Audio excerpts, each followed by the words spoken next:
Bismillahirrahmanirrahim. Wal asri innal insana lafi husri. Demi masa sesungguhnya manusia benar-benar dalam keadaan kerugian, kecuali orang-orang yang beriman dan beramal soleh, dan saling nasihat menasihati untuk berbuat kebaikan, dan saling nasihat menasihati untuk berbuat kesabaran. Balighu anni walau ayah. Sampaikan daripadaku, kata Rasulullah, walaupun itu cuma satu ayat. Tugas kita untuk menyampaikan dakwah, menyampaikan Islam. Karena dalam Islam tidak hanya sholat, zakat, puasa, dakwah juga kewajiban bagi orang-orang yang berilmu.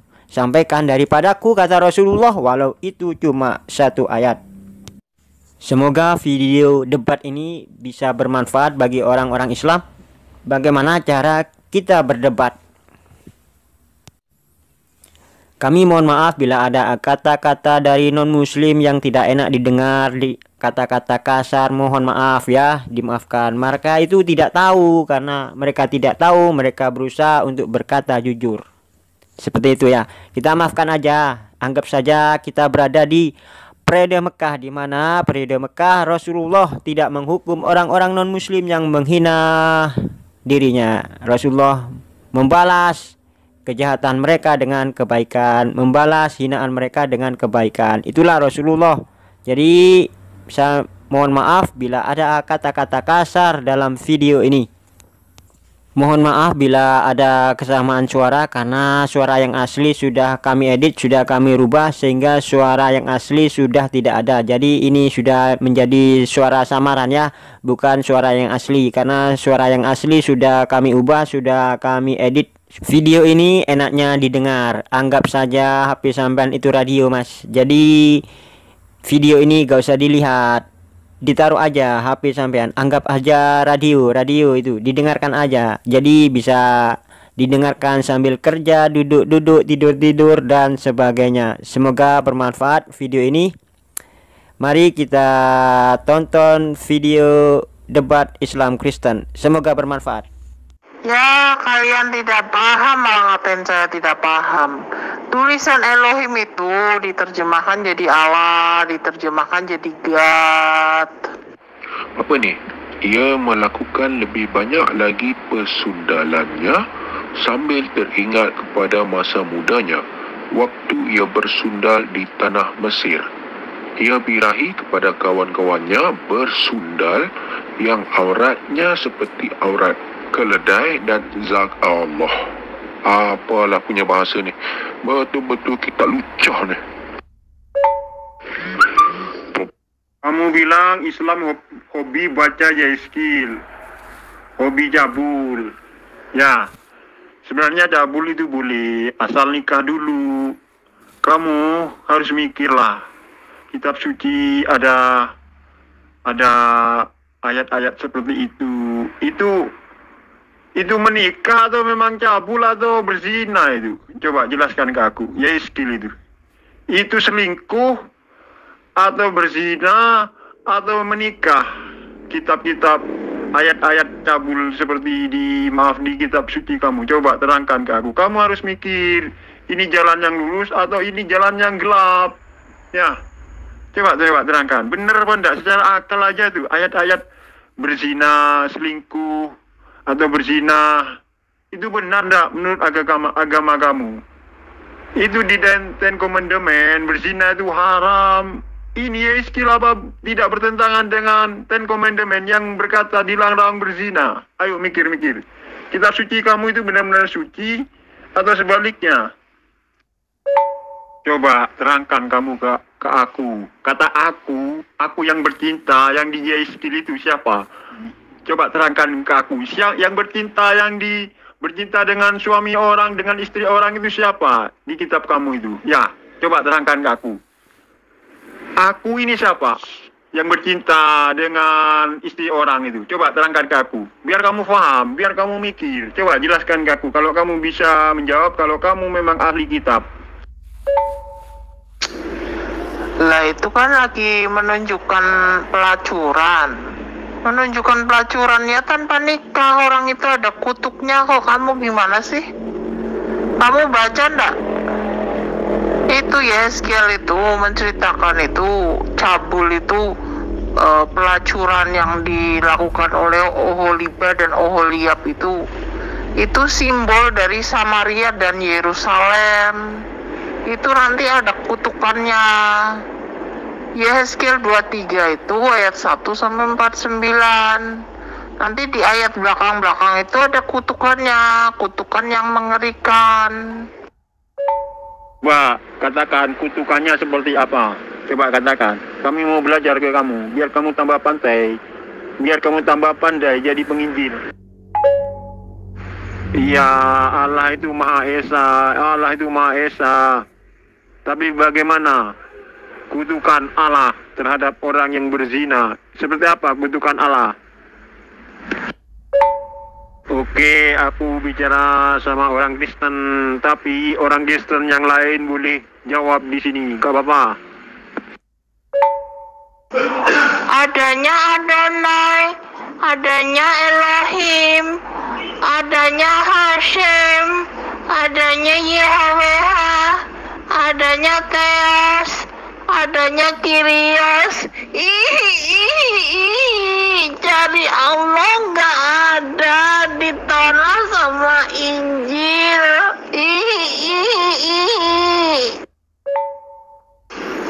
Ngapain cari terjemah? Terjemah itu gelar. Kita mau cari bahasa asli.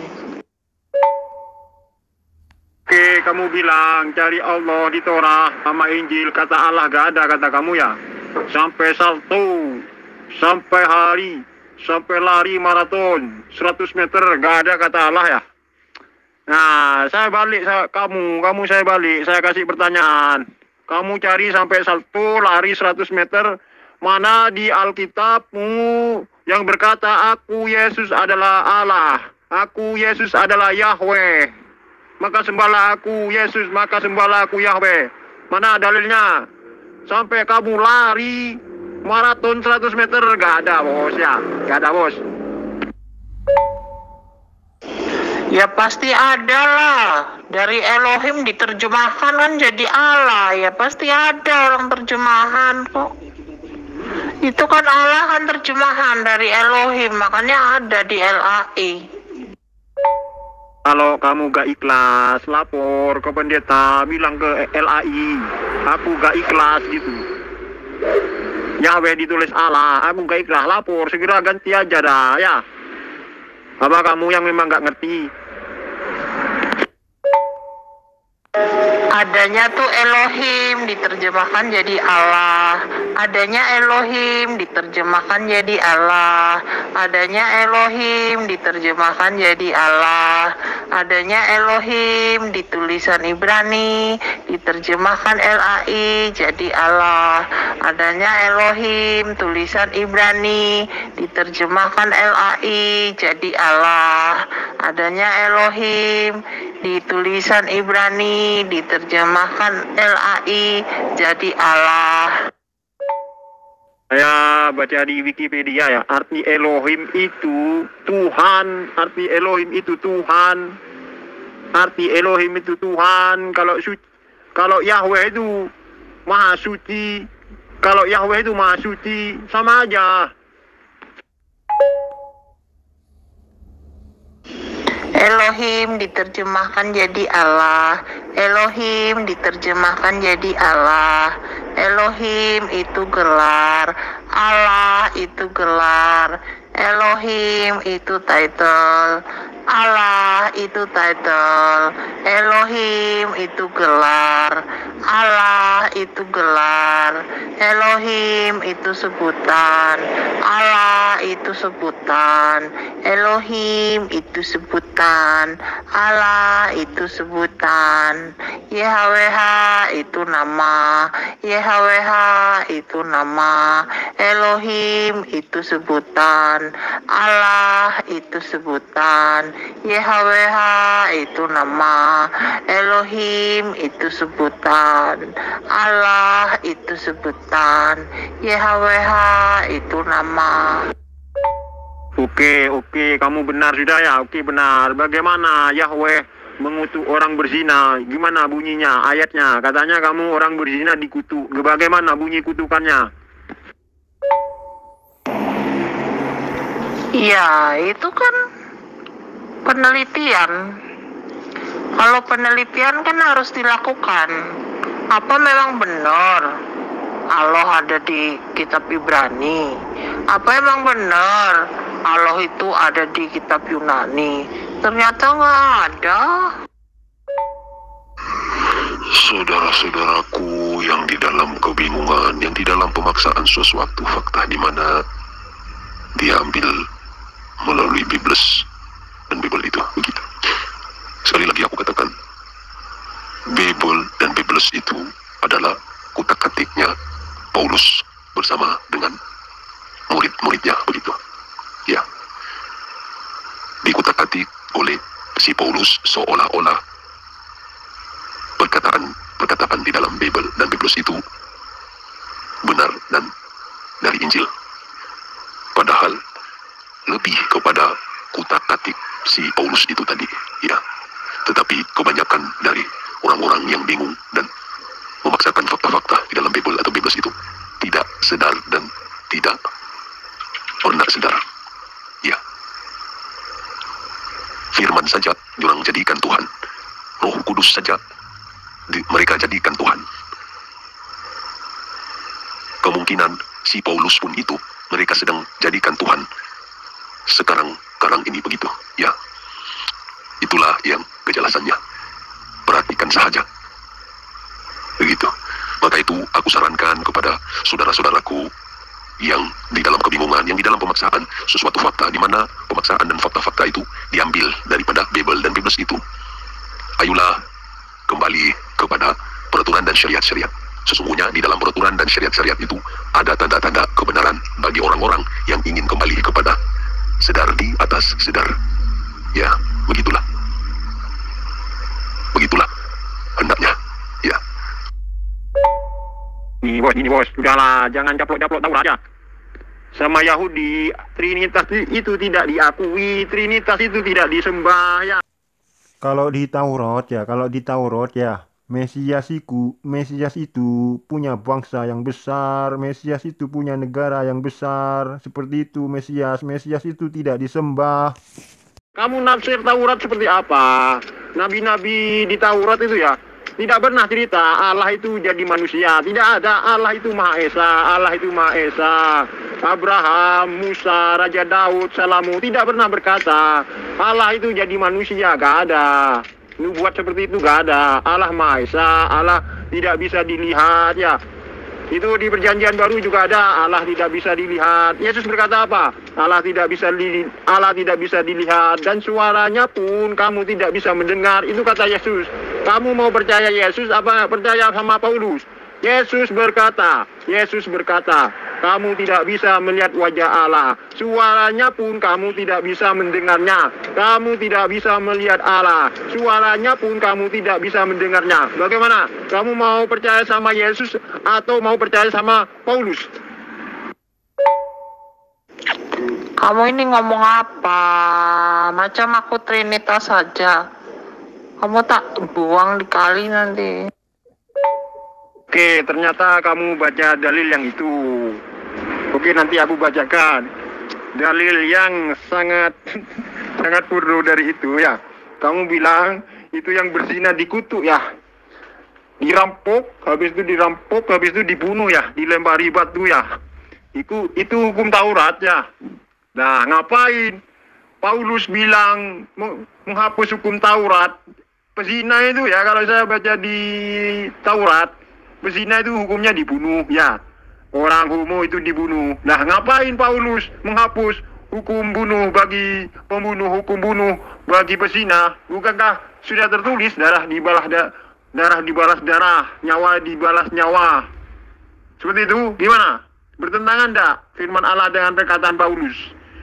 Hukuman mati vs mengampuni hukuman mati bagi pezina. Bagaimana? Apakah Paulus bertentangan dengan firman Allah? Kalau di Injil itu hukumnya sudah berlaku, hukum Yesus Kristus, hukum kasih, hukum pengampunan. Yesus mengajarkan mengampuni orang itu 70 kali 70 kali lipat. Itu mengampuninya seperti itu.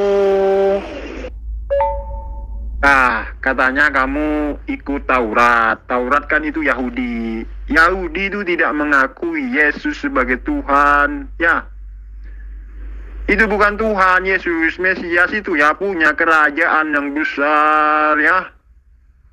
Negara yang besar, bangsa yang besar. Berarti kamu salah tafsir tentang Mesias. Dan Trinitas ditolak oleh Yahudi. Berarti Injil kamu bertentangan dengan Taurat. Gimana? Kamu ikut Taurat atau kamu mau mengingkari Taurat? Taurat bilang Mesias itu wakil Allah bukan Tuhan. Gimana? Kamu nafsirnya gimana ya? Agama kamu itu tidak diakui sama Yahudi. Dan Yesus tidak mengajarkan Kristen. Terserah mau ngomong apa. EGP. Aku belajar Tuhannya Abraham, Ishak, Yakub, dan Musa. Tuhannya YHWH. Sebutannya Adonai, Elohim, Hashem. Sudah, titik. Di perjanjian baru, Tuhannya Theos. Tuhannya Yesus Elohim. Yesus disebut Kyrios. Titik. Nggak ada Allah-Allahan, nggak ada. Itu kan kata Paulus ya. Kata Taurat ya enggak lah. Maaf ya, apa Tuhan itu berhak berkata dusta? Tuhan itu tidak berkata dusta ya. Kalau hukuman mati bagi pezina, pembunuh, orang homo itu sama dengan di Al-Quran. Pezina, homo, pembunuh itu dihukum mati sebagai penebus dosa besar. Ya, katanya Yesus mengajarkan Taurat. Nah, ini kok meninggalkan Taurat. Sebenarnya yang dusta ini siapa? Yesus apa Paulus? Yesus itu tidak pernah berkata dusta. Allah itu tidak pernah berkata dusta ya. Gimana? Kamu menghapus hukum Taurat ya? Sudah tahu, kamu nggak usah khotbah sama saya. Kayak macam saya percaya Yesus Tuhan aja. Sudah, stop khotbahnya. Lah iya, kan Injil itu kan kitab Yunani. Kitab Yunani ya bilang Allah ya Theos. Bilang Tuhan Lord itu ya Kyrios. Gimana? Bahasanya ganti ya? Ganti istilahnya lah. Itu namanya terjemahan. Kalau Allah itu adanya di terjemahan bahasa Indonesia.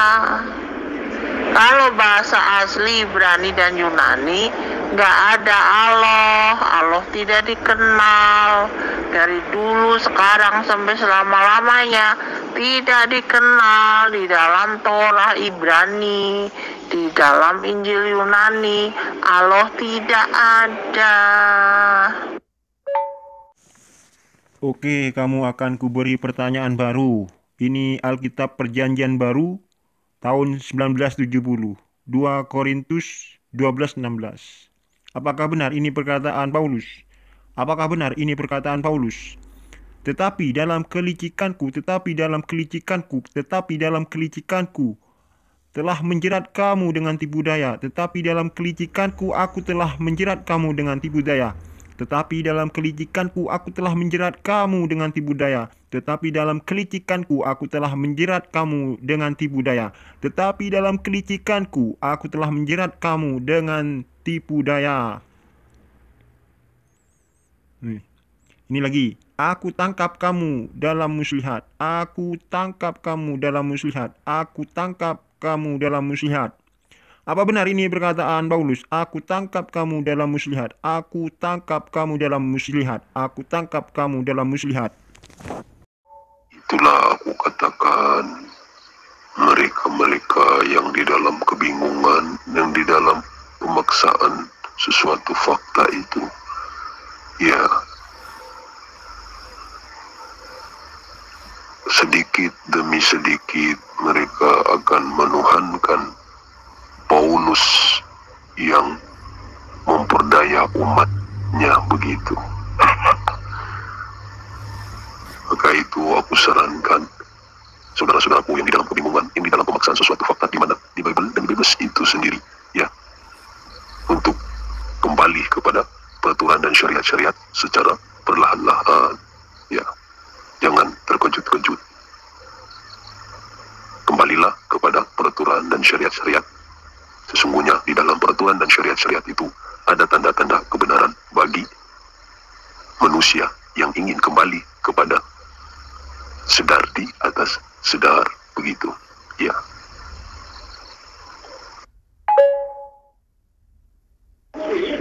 Ya betul, di keyakinan saya Yesus Kristus adalah seorang imam besar. Saya membaca ayatnya ini di dalam Ibrani 1 ayat 1 ya. Saya bacakan dulu. Zaman dahulu Elohim berulang kali dan berbagai cara berbicara kepada nenek moyang dengan perantaraan nabi-nabi. Ibrani 1 ayat 2, zaman akhir dengan perantaraan anaknya. Ya. Dengan perantaraan anaknya ini, Yesus Kristus ini sudah ditentukan ya, yang telah ditetapkan sebagai yang berhak menerima segala yang ada. Jadi referensi ayatnya itu seperti itu, di zaman akhir dengan perantaraan anaknya yang telah ia tetapkan, yang telah Elohim tetapkan sebagai yang berhak menerima segala yang ada. Ayat referensinya ada di Mazmur 2 ayat 8. Mintalah kepadaku, maka bangsa-bangsa akan kuberikan kepadamu, menjadi milik pusakamu dan ujung bumi menjadi kepunyaanmu. Nah, ini sinkron dengan Matius 11 ayat 27. Semua telah diserahkan kepadaku oleh Bapa, dan tidak seorang pun mengenal anak selain Bapa, dan tidak seorang pun mengenal Bapa selain anak, dan orang yang kepadanya anak itu berkenan menyatakannya. Lalu Matius 28 ayat 18, Yesus mendekati mereka dan berkata, kepadaku telah diberikan segala kuasa di surga dan di bumi.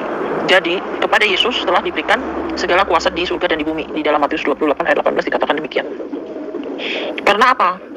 Kita balik ke Ibrani 1 ayat 3 ya. Karena ia Yesus adalah cahaya kemuliaan Elohim dan gambar wujud Elohim. Dan setelah selesai mengadakan penyucian dosa, ia duduk di sebelah kanan yang maha besar di tempat yang tinggi.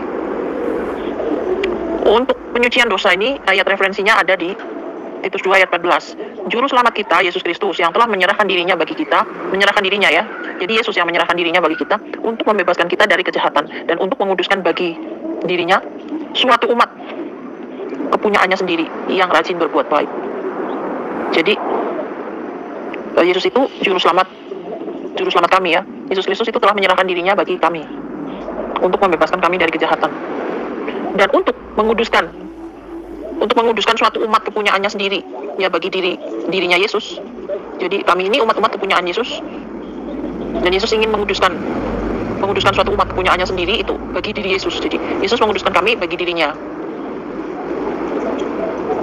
Kalau firman yang mengatakan bahwa Yesus adalah imam besar itu di dalam Ibrani ya, Ibrani.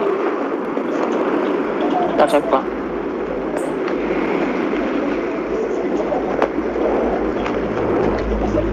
Saya baca ya. Tadi kan saya sudah baca Kristus sebagai pengantara. Ya, jadi saya bacakan saja Ibrani 7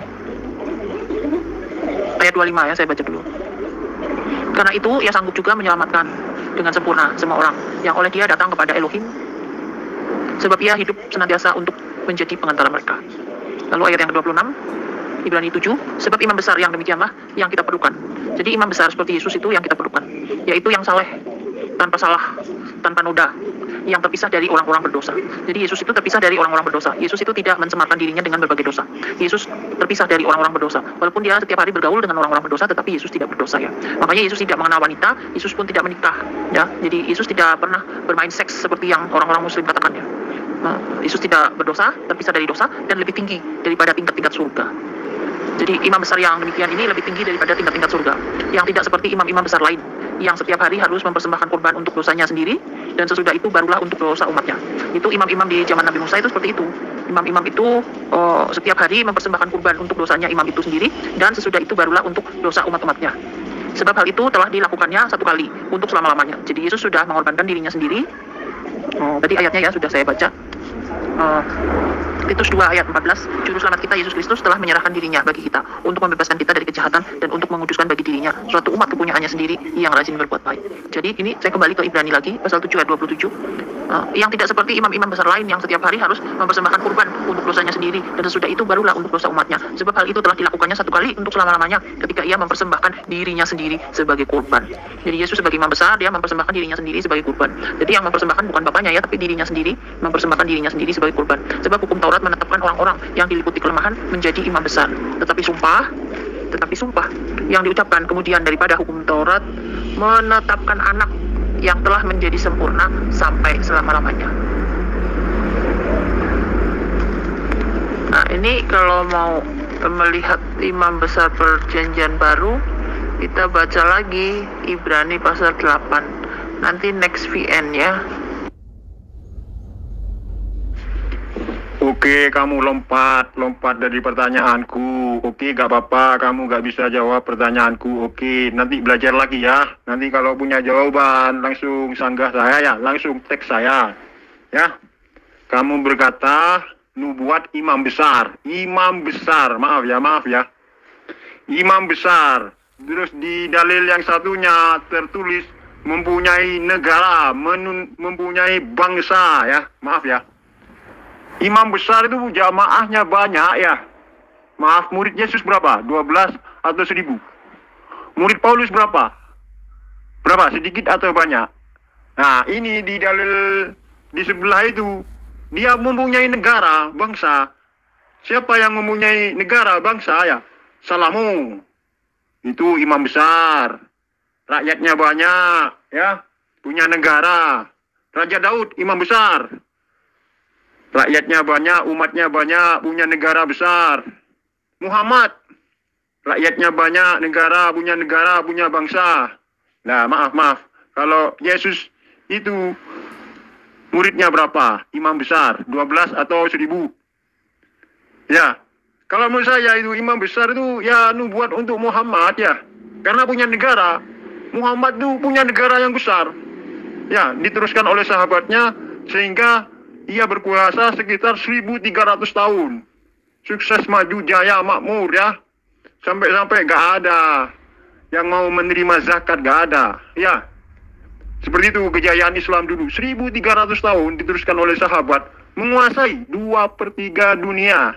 Nah, kalau saya menafsir, maaf ya, itu nubuat untuk Nabi Muhammad.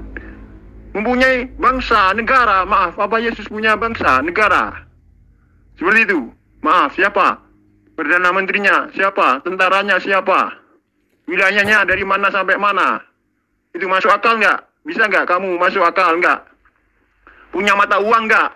Itu bangsa negara ya. Punya mata uang, punya tentara, itu yang disebut negara. Gimana? Berapa? Imam besar itu muridnya Yesus berapa? Seperti itu. Yesus punya kerajaan nggak? Punya bangsa nggak? Seperti halnya Musa, Abraham, Daud, Salomo, nah itu punya bangsa, imam besar itu. Muhammad juga imam besar, punya negara, punya bangsa, dan berkuasa sekitar 1300 tahun. Dilanjutkan oleh sahabat-sahabatnya. Berapa murid Yesus? Kok disebut imam besar?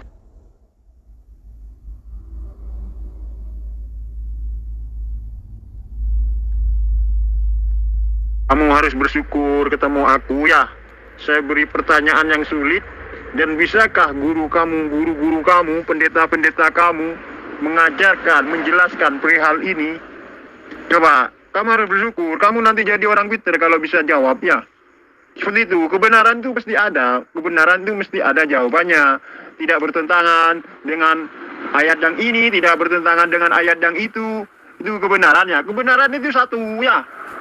Misal, kamu rumahnya di mana? Di Jakarta. Padahal kamu di Surabaya. Itu sudah yang disebut pertentangan di dalam Injil. Yesus berkata, kamu tidak bisa melihat wajah Allah, suaranya pun kamu tidak bisa mendengarkan. Paulus berkata apa Paulus? Allah bisa dilihat, suara Allah bisa dilihat. Itu kan sudah pertentangan di dalam Injil. Kamu mau percaya dengan perkataan Yesus atau kamu mau percaya dengan perkataan Paulus? Ya, Yesus mengajarkan yang Yesus ajarkan. Yesus mengajarkan bahwa apa yang masuk dalam mulutmu tidak menyebabkan najis, tapi apa yang keluar dari mulut itu yang menajiskan kamu.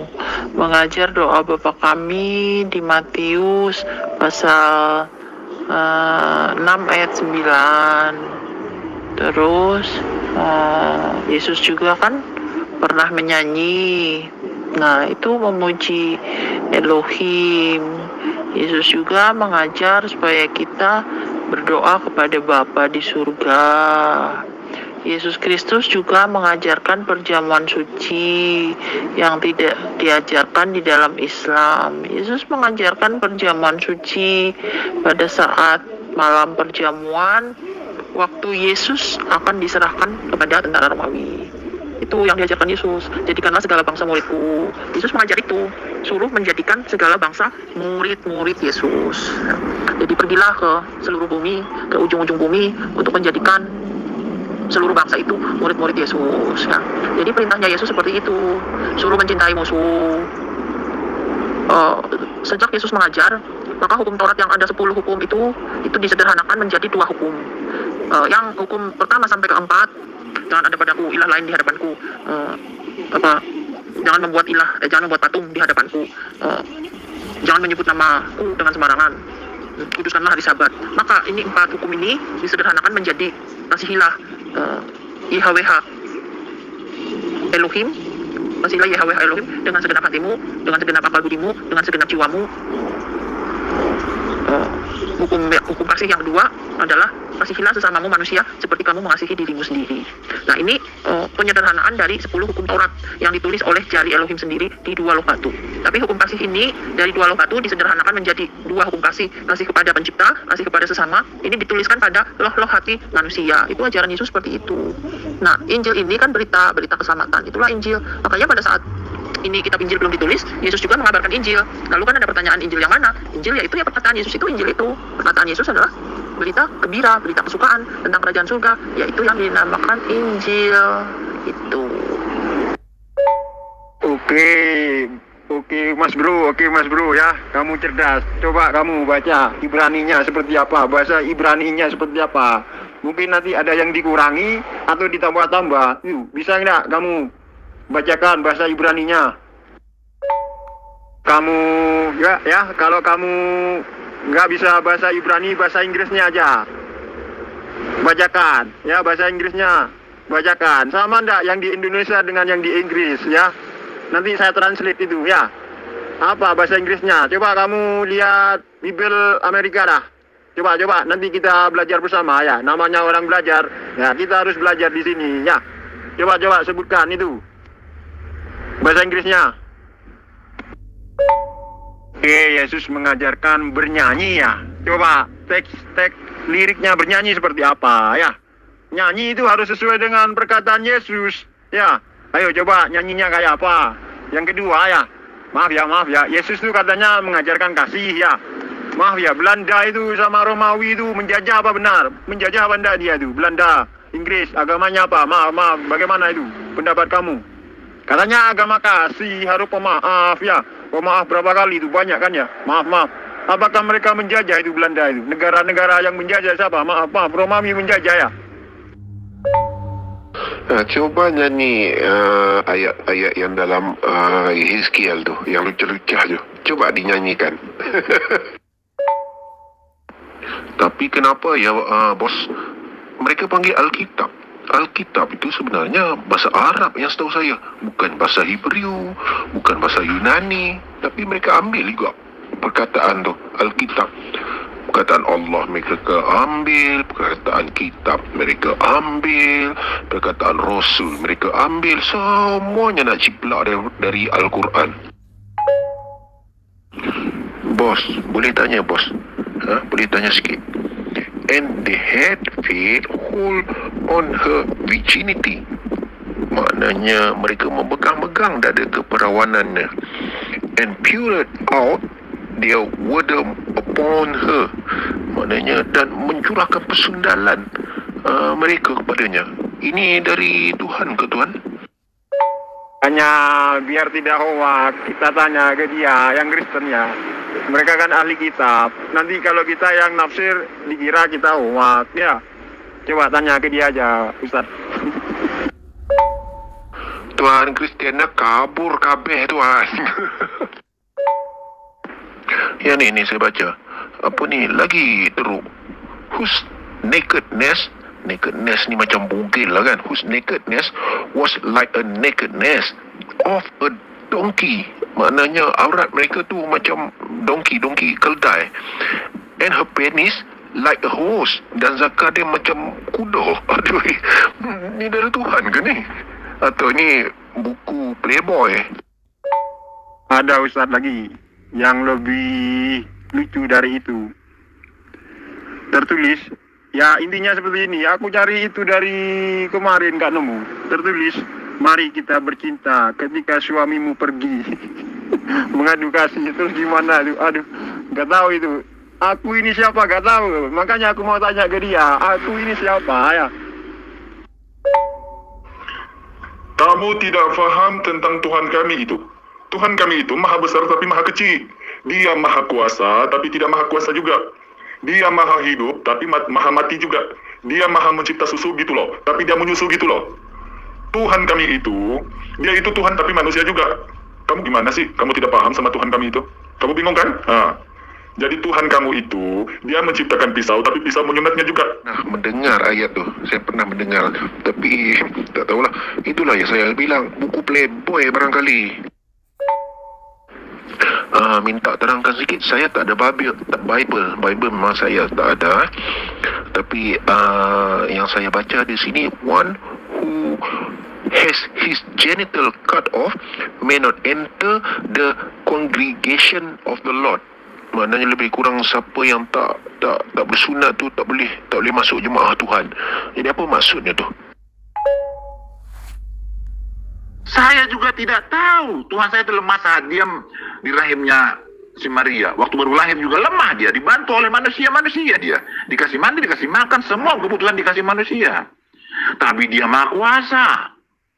Maha kuasa. Dia menciptakan langit bumi dan segala isinya, memelihara alam semesta ini.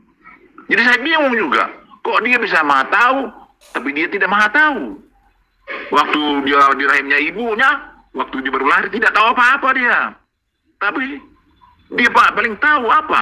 Dia menubuatkan masa-masa yang akan datang. Sebelum terjadi sudah katakan. Dia maha tahu, semua dia tahu.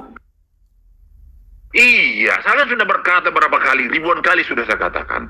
Yesus itu maha kuasa, tapi maha lemah. Maha tahu tapi maha tidak tahu. Bagaimana sih orang-orang Islam ini tidak paham? Ya, makanya otak-otak Islam ini selalu digunakan memahami Yesus yang tidak dapat dipahami itu. Dia adalah yang maha kuasa, yang datang dari surga ke dunia ini. Dia maha kuasa tapi maha lemah. Dia maha tahu tapi maha tidak tahu. Bagaimana sih orang-orang ini? Ya, kalau English itu Ustaz mungkin saya tidak berapa ini ya. Saya tidak berapa faham. Tapi kalau saya dengar itu yang saya baca macam di Genesis 25 mungkin. Tapi di Bible itu kan memang bertele-tele itu. Bertele-tele maksudnya saling bertentangan lah. Contoh kita baca yang simpel saja di Perjanjian Baru lah. Kalau di Galatia 5 pasal 2 itu kan memang dilarang bersunat itu Kristus Yesus tidak berguna. Tapi kalau di Kisah Para Rasul 15 pasal 5 itu orang-orang yang di luar Yahudi itu wajib disunat itu untuk menuruti hukum Musa.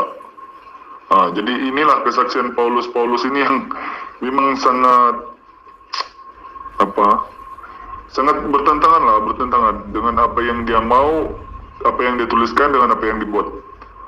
Susah sedikit lah Paulus ini Ustaz. Tapi yang Ustaz baca itu mungkin Genesis atau kalau perjanjian kekal itu di Kejadian 17 dari nomor 7. sampai 16. Nah, itu memang perjanjian kekal Abraham tuh. Memang di situ kan siapa yang tidak disunat akan dibuang daripada bangsanya. Begitu. Atau di Yeremia 4 pasal 4 pun sama. Sunatlah dirimu bagi Tuhan dan jauhkanlah kulit setanmu, hatimu. Itu di Yeremia itu. Mungkin begitu itu Ustaz kira-kira. Ni lagi satu duk Tuan Syekh dengar no. Saya tak ada Bible, saya baptisi, saya tak ada. Yang saya baca, when the Egyptian take hold of the priest and shock the priest of the virginity. Mana ada bila orang Mesir tu pegang-pegang priest buat ada dia shock. Maknanya dia hodong apa tu kemaluan dia. Ustaz, saya mau nanya. Ni lagi satu duk Tuan Syekh dengar no. Saya tak ada Bible, saya baptisi, saya tak ada. Yang saya baca, when the Egyptian take hold of the priest and shock the priest of the virginity. Mana ada bila orang Mesir tu pegang-pegang priest buat ada dia shock. Maknanya dia hodong apa tu kemaluan dia, darah dia ataupun kegadisan dia tu. Ni menentang oh ni. Ustaz, saya mau nanya Ustaz. Saya agak tahu siapa kita. Mari kita bercinta. Ketika suamimu pergi bekerja, mari kita bercinta dan seterusnya. Itu kami itu siapa? Mari kita bercinta. Siapa itu? Kata aku itu reverse itu ke siapa? Menuju kepada siapa? Mari kita bercinta. Nah, seperti itu. Saya nggak tahu kalau ini tafsirnya. Oke, itu ada di Amsal. Nanti aku hafalkan Amsal itu. Saya Ustaz kalau bercampur English saya tidak berapa faham Ustaz. Sorry ya.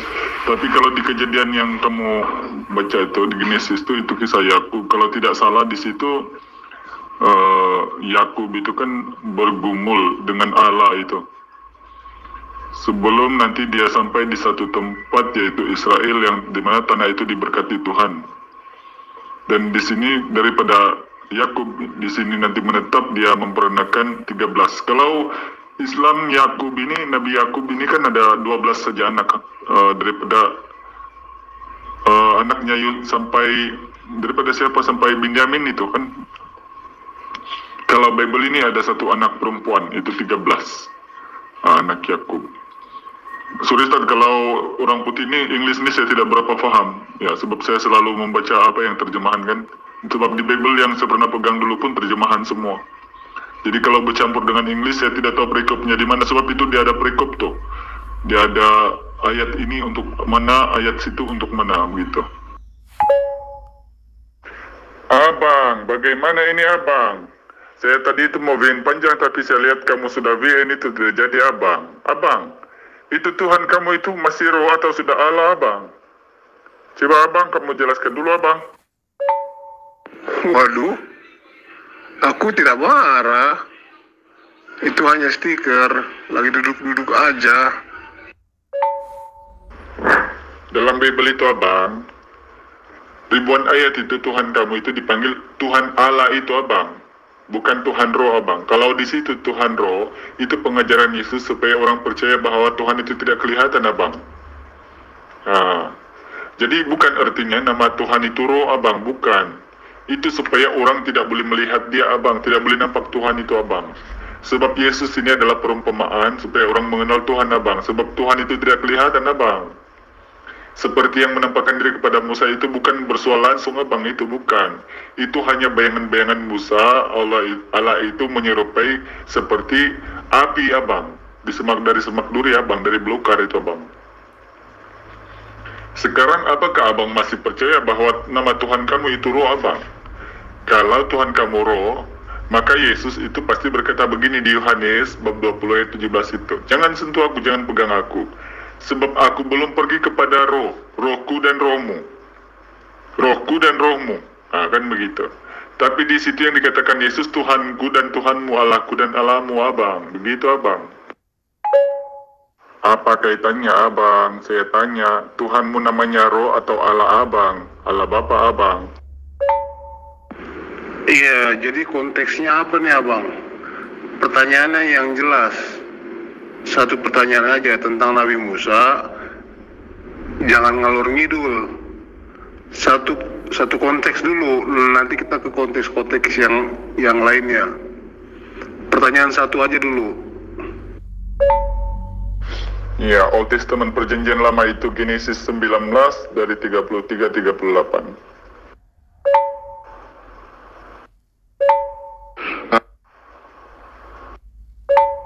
Aduh, wai. Ya udahlah, nanti disambung aja lah sama yang lainnya. Malas nunggu-nunggu. Pertama, dia Allah Bapa,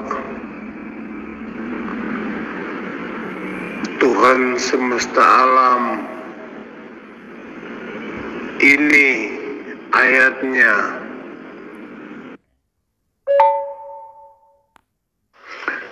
Jadi kamu sudah dua benar. Pertama, Yesus itu utusan bukan Tuhan. Nabi Isa itu, kalau kamu bilang Nabi Isa itu Tuhan Yesus, bukan Tuhan Yesus. Yang kedua, Allah Bapa, Allah Subhanahu wa Ta'ala, itu sudah benar itu. Jadi sekarang kamu percaya tidak Tuhan itu hanya satu? Tuhan Allah itu yang di dalam Islam itulah yang menciptakan Yesus, yang mengutus Yesus kepada Bani Israel. Kamu percaya tidak? Dia itu tidak tahu Otenkah atau Islamkah? Ya, dia itu, tapi itu memang dia selalu bisa tiada suara itu. Kamu emangnya tanya apa sama si Francisco Totti semalam itu? Dia kalau mau dijawab panggil dia abang. Gimana sih kamu? Bilang abang, ini saya tanya kamu abang. Sebab dia itu kan masanya kurang kali ya. Jadi kalau kamu nanya, coba kamu nanya lagi, kita off. Berdoa aja, mungkin dia keliru kan, terlalu banyak yang serabut gitu. Ya biar sopan dikit gitu. Dia itu timur. Jadi kalau kita panggil ipar itu kan selalu kalau sama lelaki, kalau perempuan mungkin abang aja, abang gitu. Kamu ini kirim-kirim apa sih? Ini buat sampah aja ini, membuat HP itu hang, terlalu banyak chat gitu.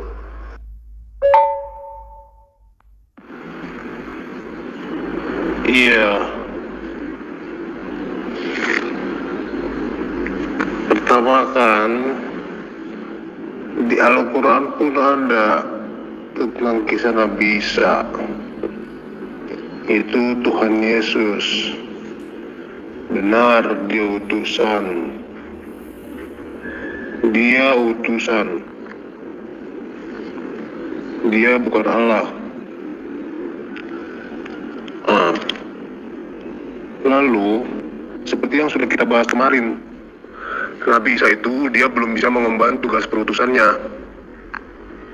yaitu lahir ke dunia, lalu mengorbankan dirinya, lalu wafat, dan akan bangkit, dan akan menuntun manusia menuju kerajaan Allah, surga kekal.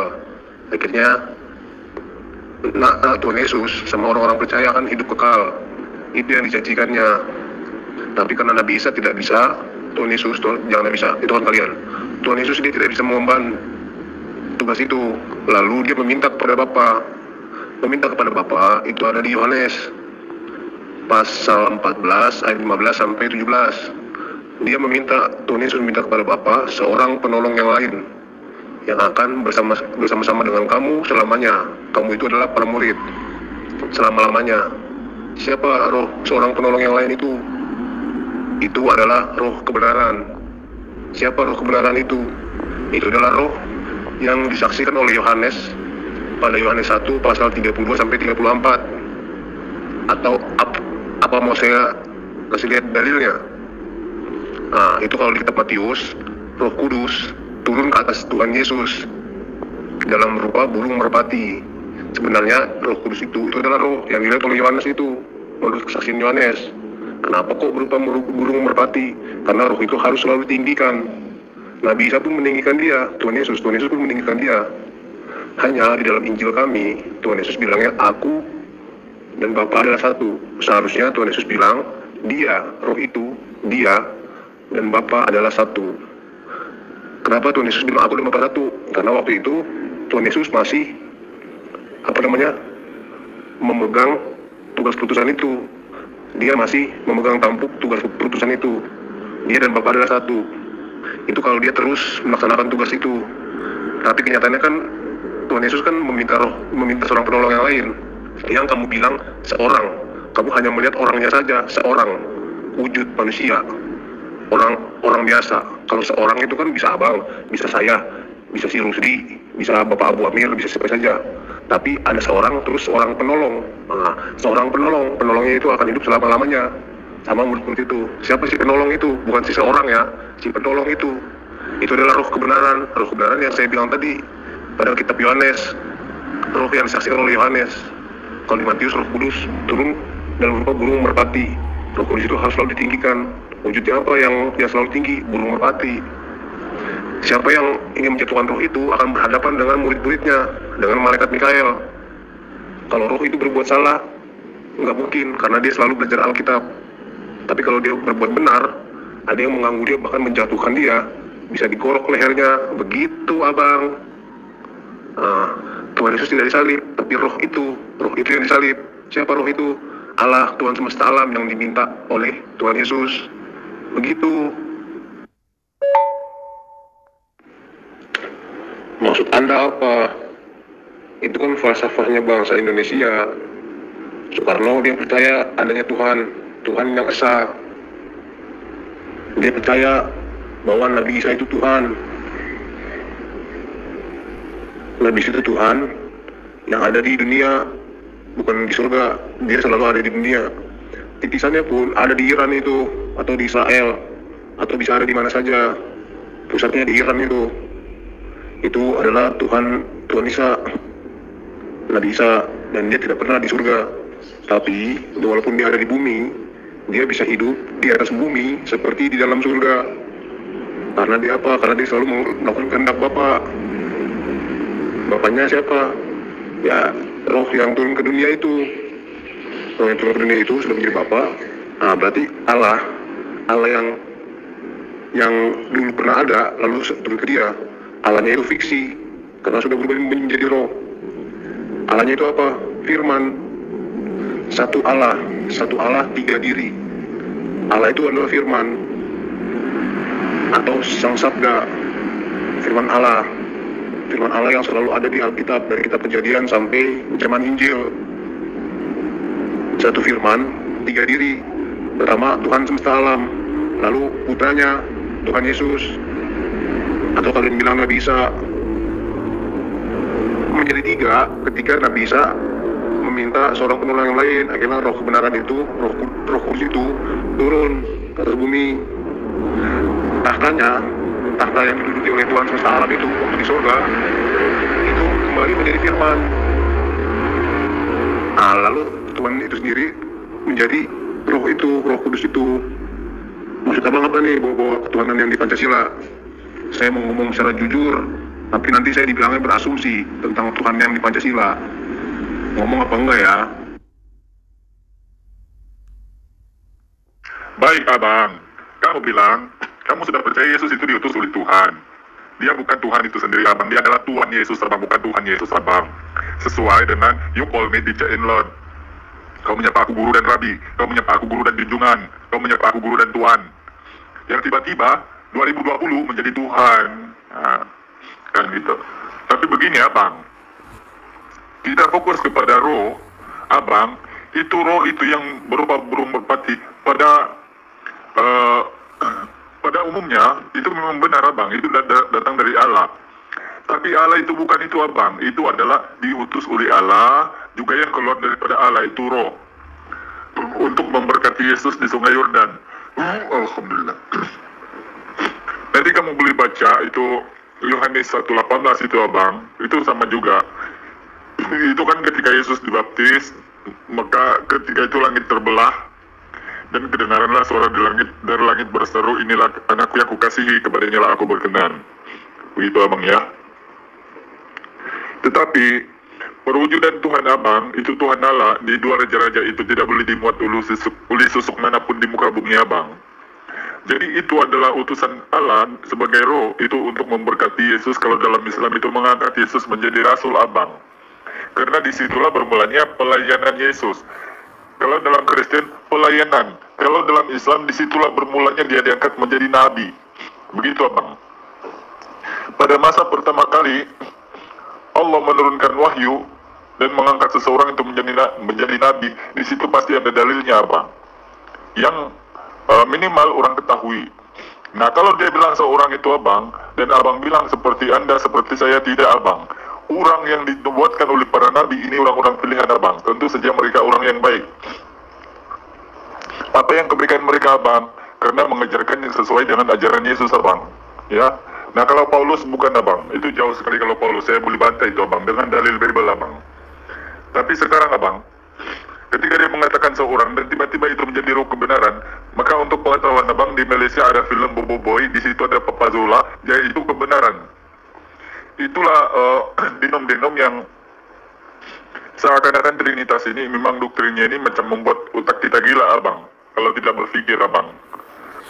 Karena roh ini memang tidak boleh mengajar, tidak kita lihat dan kita tidak boleh dengar. Bagaimana mungkin dia menjadi pengajar kepada manusia abang, begitu abang. Nah kalau Kristen ditanya, kamu bilang Kristen ini punya Roh Kudus, melimpah ruah Roh Kudusnya abang. Kami tanya, Roh Kudus itu seperti apa abang? Karena Kristen pandai birak, kami juga bisa birak abang. Bisa kencing, kami juga bisa kencing abang. Bisa makan, kami juga bisa makan abang. Dia angkat berat, kami juga angkat berat abang. Begitu abang. Tapi apa kelebihan Kristen? Malahan kalau berbicara ngawur abang. Padahal dia bilang punya Roh Kudus abang. Selain daripada menghina Islam yang paling tinggi abang, paling banyak abang. Nah sekarang abang, tadi saya sudah membawa anda ke logika bagaimana eksistensi roh dan siapa itu Allah yang mengutus roh. Karena di dalam Bible kamu terlalu banyak ayat yang Allah itu disebutkan abang, bukan roh itu abang. Perjanjian baru sahaja baru ada roh ini abang. Kenapa? Itu adalah ajaran-ajaran Lukas dan Paulus abang. Walaupun itu dikutip daripada Yohanes, Matius, Markus, tapi itulah yang ditulis kembali oleh Lukas abang. Karena di perjanjian lama sebelum Yesus tidak pernah roh-roh ini disebutkan abang. Tiba-tiba adanya denom Trinitas menyebutkan harus ada roh supaya keren, supaya cantik kedengaran yang tiga ini abang. Begitu abang. Sekarang abang percaya Allah itu roh atau namanya memang nama proponimnya memang Allah itu abang. Allah Tuhan, bukan roh Tuhan itu abang. Iya Pak Ustadz. Abang, saya berbicara zaman sekarang, bukan zaman dulu. Dengerin lagi nih, saya bicara zaman sekarang, bukan zaman dulu. Tanya Abang Al-Hidayah, saya sudah berdiskusi sama dia tentang hal itu kemarin malam. Dia sudah tahu, tanya sama Abang Al-Hidayah. Saya membicarakan zaman sekarang, bukan zaman dulu. Ya abang, boleh lanjut sama dia ya abang. Saya masih ada kerjaan juga ini abang. Nanti kapan-kapan kita sambung lagi abang. Ini masih ada kerjaan sedikit ya abang ya. Kamu ganteng abang. Itu berdiskusi. Saya berdiskusi sama dia tentang Tuhan kami itu, yang Roh Kudus tadi itu. Kalau saya mengatakan, kalau di dalam Alkitab ya, Tuhan Yesus itu bukan Tuhan. Tuhan Yesus itu hanya utusan. Yesus hanya utusan. Nabi Isa itu hanya utusan. Di dalam Alkitab kami pun dikatakan seperti begitu. Bapak yang mengutus dia. Nah, lalu Tuhan yang saya masukkan itu di dalam Tuhan yang Pancasila kita punya ini, ketuhanan yang Maha Esa. Nah, Tuhan yang di dalam Pancasila ini, saya menuhankan Isa Al-Masih sebagai Tuhannya. Dia yang Esa, dia yang Maha Adil. Pasti kalian akan berkata lagi, tiada Tuhan selain Allah. Muter-muter aja kita nantinya jadinya. Apa perlu saya ngomong belak-belakan aja ya? Gini dah ya, kamu saya beri hadiah 3 miliar ya, kalau kamu bisa jawab pertanyaanku ya. Saya beri 3 miliar, nomor BCA-nya kirim ke aku, BRI-nya kirim ke aku, Mandirinya kirim ke aku. Kalau kamu bisa jawab pertanyaan aku ya, yang penting Tuhannya mas. Tuhan kita bener benda ya, Tuhan kamu bener benda. Seperti Abraham ya. Umatnya Abraham bilang apa mas? Jangan sembah matahari, jangan sembah bulan ya. Itu Tuhannya, itu Abraham bilangnya. Jangan sembah matahari, jangan sembah bulan, jangan sembah berhala ya. Itu bilang ke kaumnya mas, ke umatnya ya. Itu sampai berhala-berhala dihancurkan semua sama Abraham ya. Berhala-berhala itu dihancurkan sama Abraham. Seperti itu ya. Nah sekarang saya juga ingin menyampaikan Islam kepada kamu. Jangan itu sembah ya, manusia itu jangan disembah. Karena Yesus berkata, Allahku Allahmu. Yesus itu punya Tuhan mas. Allahku Allahmu kata Yesus, Bapakku Bapakmu, Tuhanku Tuhanmu. Itu kata Yesus. Yesus itu berkata jujur, tidak bohong, tidak merendah. Allah lebih besar daripada aku. Allahu Akbar ya, Allah maha besar ya. Yesus itu tidak pernah mengatakan aku sama dengan Allah, aku setara dengan Allah. Tidak pernah mas. Aku ini utusan Allah, Bapaklah yang mengutus aku. Itu perkataan Yesus mas, berkata jujur ya. Seperti itu ya. Aku tidak berkehendak menurut kemauanku, menurut nafsuku. Aku berkehendak menurut kemauan Bapa yang mengutus aku. Aku menghakimi manusia menurut kehendak Bapa yang mengutus aku ya. Sekarang pertanyaannya mas ya, kalau kamu bisa jawab dapat hadiah 3M ya.